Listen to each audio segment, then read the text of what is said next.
கேள்வியெல்லாம் முதலே கொடுத்திருக்கின்றோம். அதை மீண்டும் உங்களிடத்தில் சொல்லிவிட்டு நான் அவர்களை பேச அழைக்கின்றேன். தமிழ் மொழியின் அழகை முதலில் ரமேஷ்குமார் ஸ்ரீகாஷ்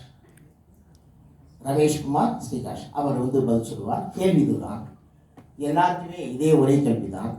தமிழ் மொழியின் அழகை உங்கள் பட்டறிவுக்கு உட்பட்ட விதத்தில் பகிர்ந்து கொள்ளுங்கள். அது பொதுவாக இருக்கலாம் அல்லது சிறப்பதிகாரத்திலும் இருக்கலாம். ரமேஷ்குமார் ஸ்ரீகாஷ். இந்த கேள்விக்கு நான் ஒரு கவிதையா பதில் சொல்லலாம்னு இருக்கேன். இதுதான் என்னுடைய கவிதை. அழகு. தமிழுக்கு கவி அழகு, என் கவிதைக்கோ அழகென்னும் தலைப்பே அழகு. விண்ணுக்கு நிலவழகு, அந்நிலவுக்கோ குளிர்த்தரும் தன்மையே அழகு. சோலைக்கு மலர் அழகு, அம்மலருக்கோ மனங்கவரும் மனமே அழகு.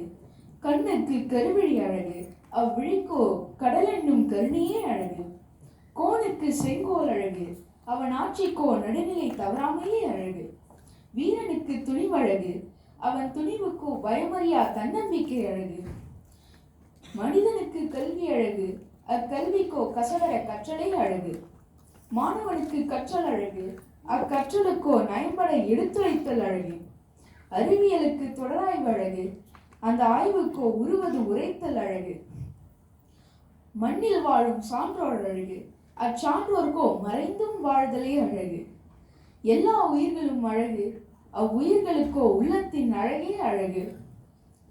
தாய்க்கு தன் சேய் அழகு, அச்சேக்கோ தூய்மையான நற்பண்புகளே அழகு.